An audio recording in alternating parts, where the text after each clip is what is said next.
Welcome to NAFCU's October Update. I'm Greg Mesack, NAFCU's Senior Vice President of Government Affairs. We'll start with some big industry news. Members of NAFCU and CUNA have voted in favor of merging to form America's Credit Unions. I'm extremely humbled to lead America's Credit Unions, and I'm fully committed to setting this new organization up the right way and ensuring that it meets your needs. While America's Credit Unions will be legally formed January 1st in 2024, we'll use the next year to be intentional and strategic with our decisions. We will continue to keep credit unions updated throughout the transformation process.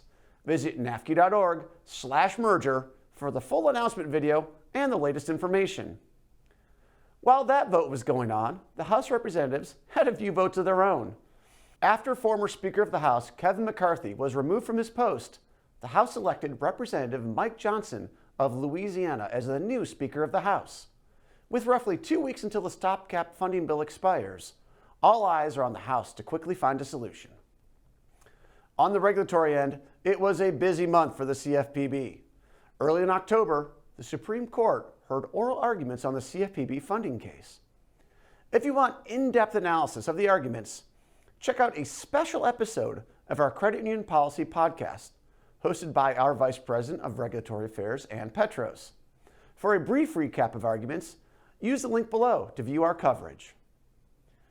The CFPB also released its proposed rule for consumers' access to financial data, as well as an advisory opinion on how large credit unions must provide account-related information without fees.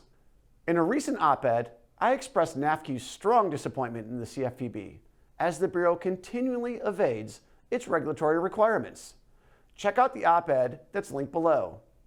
These recent efforts from the Bureau emphasize the need for reforms to increase transparency and accountability.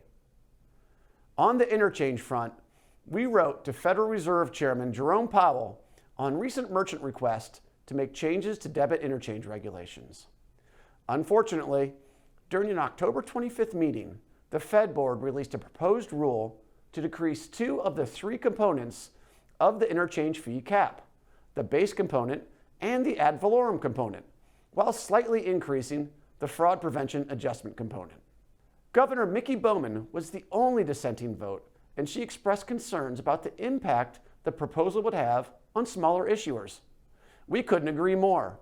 NAFCU believes the Fed's proposal is misguided and also does not account for the impact of recent changes to the debit routing requirements. The merchant group sued the Federal Reserve years ago on Regulation II to further reduce the interchange cap. That case is now before the Supreme Court to decide whether the merchants were legally permitted to bring suit under the law statute of limitations. With strong evidence pointing to the harmful effects of interchange caps on both credit unions and American consumers, we will continue fighting to protect these fees and other non-interest income. We'll keep you updated on the merger process and our ongoing efforts to fight for the credit union industry. Stay informed via NAFCU Today and be sure to subscribe on our website, nafcu.org. Thanks for watching, and we'll see you next month.